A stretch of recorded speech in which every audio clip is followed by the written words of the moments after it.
Welcome back to this session.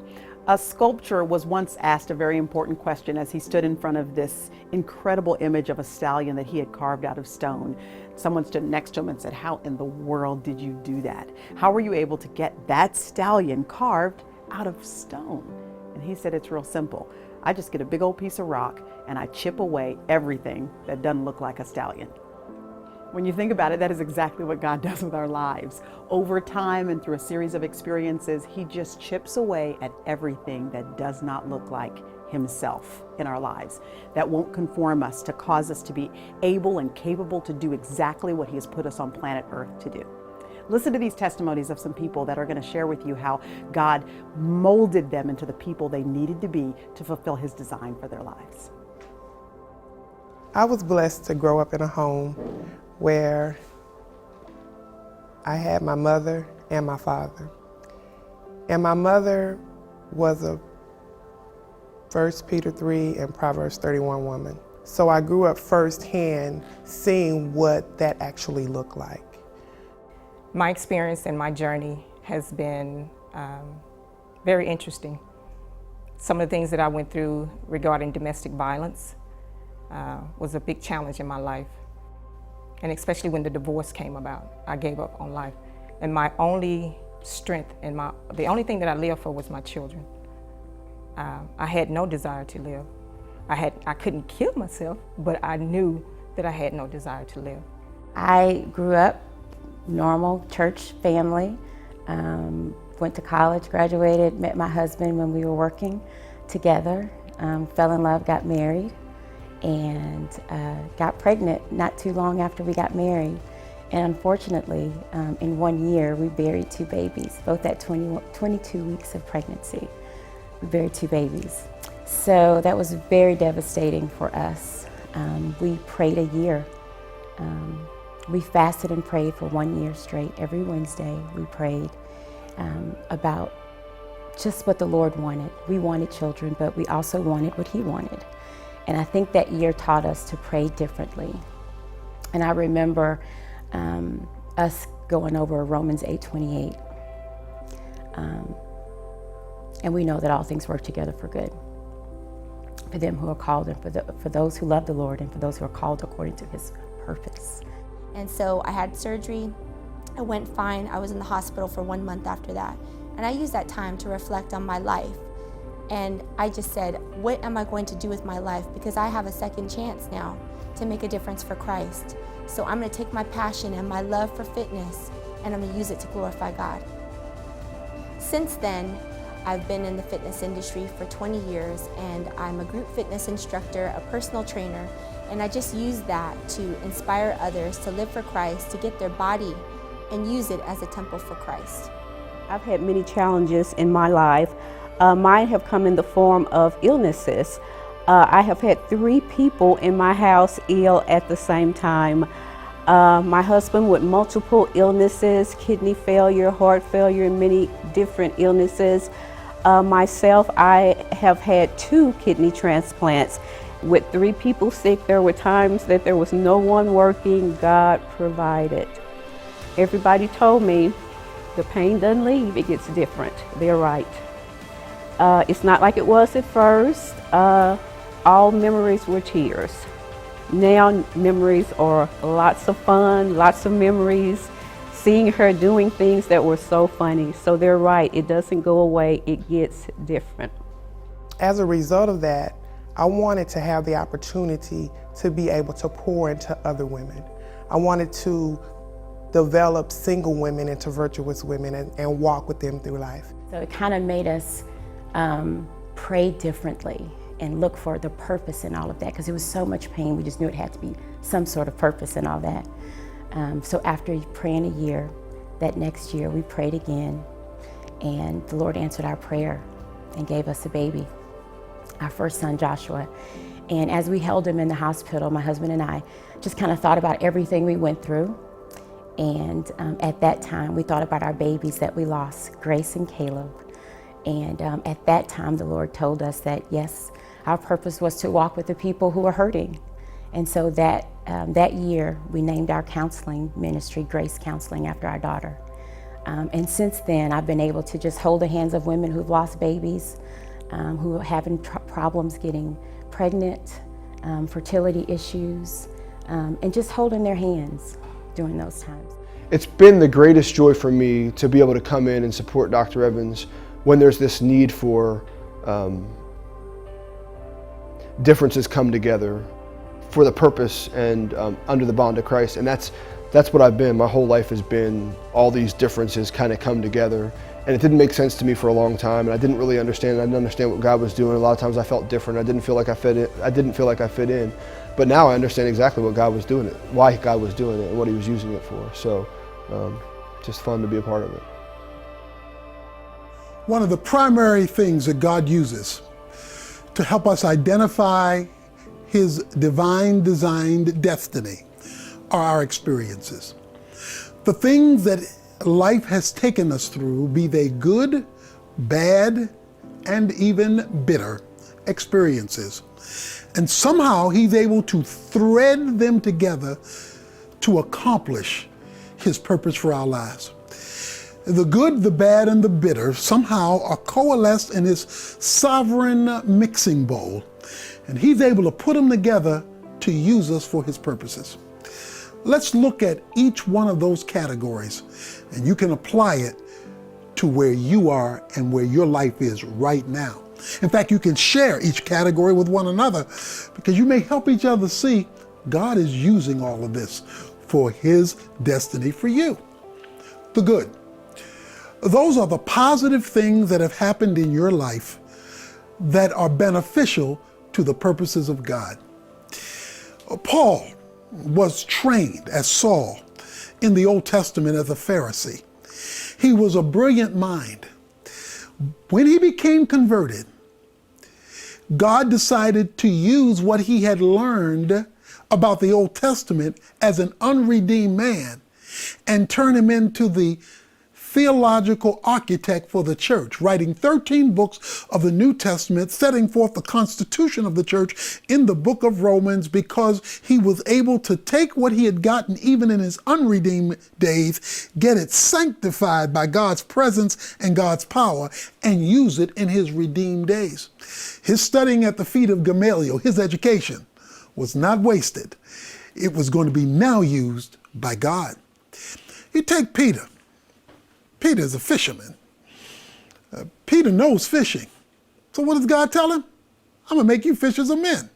Since you know how to fish, since you love fishing, since you're experienced in reeling them in, you're going to open up this day of Pentecost and we're going to let you fish for some real fish now.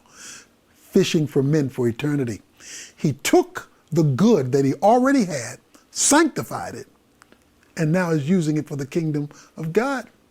He took the training that he had given to Moses, and that became the basis of him leading Israel out of Egypt. He took the beauty he gave to Esther, positioned her to get married to the king so that she could learn she was called to the kingdom. As Mordecai told her, girl, you ain't pretty for nothing. You pretty for something. Your beauty is going to be used to deliver God's people. You see, there are good things that have happened to you. Positive experiences, be they education, be they associations, be they the family environment you were born in and raised in, that God may want to use to craft you to His destiny for you to advance His kingdom and to impact the lives of others. Now there's the bad. These are the mistakes you've made, the sins you've committed, the failures in your life. And we've all had them. Most people, when they look back over their lives, have regrets. If we could only go back, turn back the hands of time and do it over again, we'd do it differently. But we can't. But hold it. God has the ability to take our mess and construct our miracles. You take Peter again. God tells him, in Luke chapter 22, Peter, you just said that you love me more than the other disciples. I think you got the big head right now, so we're going to have to reduce you. Before the cock crows, you will have denied me 3 times. Now, I don't know about you, but if I was Peter, I would have found a hotel, locked myself in a room so that I wouldn't have to fulfill that kind of negative prophecy on my life. But he said, no, I love you more than these. Everybody else may leave you. I'm your man. I'm going to be with you all the way. So God had to let him fail in order for him to grow up. God sometimes lets us fail. He doesn't endorse the failure, but he knows about it and allows it because he wants to use it for us to understand the spiritual growth that we need to go through in order to reach our destiny.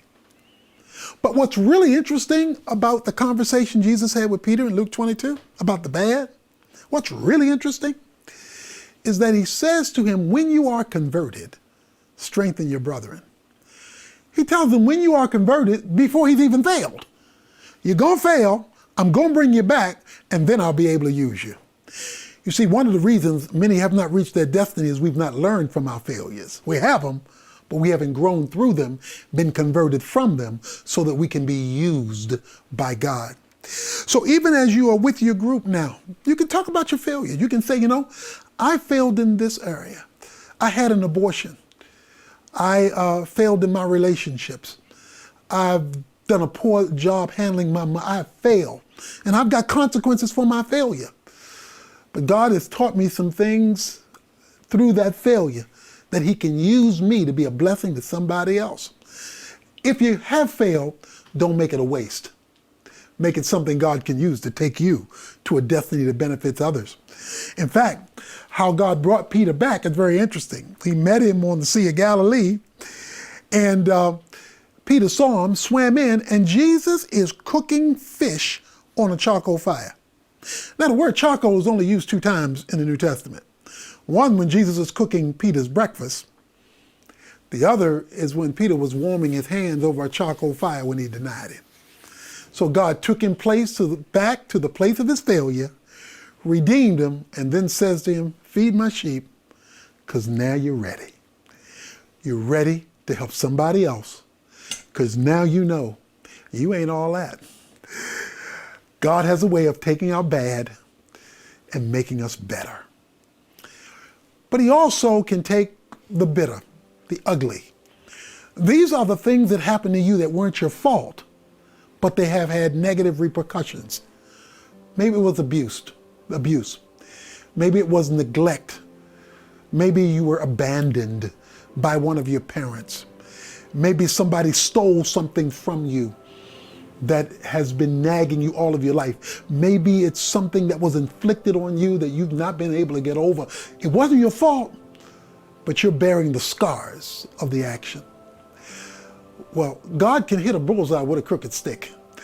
And even if it wasn't your fault, God knows how to take the bitter, the things that make you angry, that weren't caused by you, and still use them for his kingdom, his glory, and to benefit the lives of others. The greatest story of that is Joseph. Joseph was born into a dysfunctional family. He was born to a father who was a great deceiver. He had rapists as siblings. He had violent men as siblings. He had jealous brothers. They sold him into slavery and told his father he had been killed by an animal. He gets picked up by the Ishmaelites, and he gets sold to a man in Egypt named Potiphar. Finally, life begins to look like it's going in his favor as he gets promoted, even as a slave, only to be accused of rape falsely by Potiphar's wife, lied on, and sent to jail. So he's up, he's down, he's up, he's down. In jail, he becomes distinguished in jail. But while in jail, he's forgotten. Just when it looks like a brother's going to catch a break, just when it looks like life is going to get better, he's forgotten in jail and has to stay there. This is a 13-year plus ordeal of ups and downs with nothing looking better and plenty to be bitter over. But finally, Pharaoh has a nightmare on Elm Street.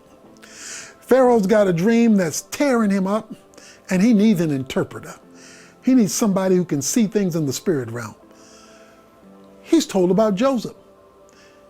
Joseph is brought up to the palace, interprets the king's dream, saves the country economically, financially, fiscally, and now is made second in charge of Egypt. You talking about going from the outhouse to the White House?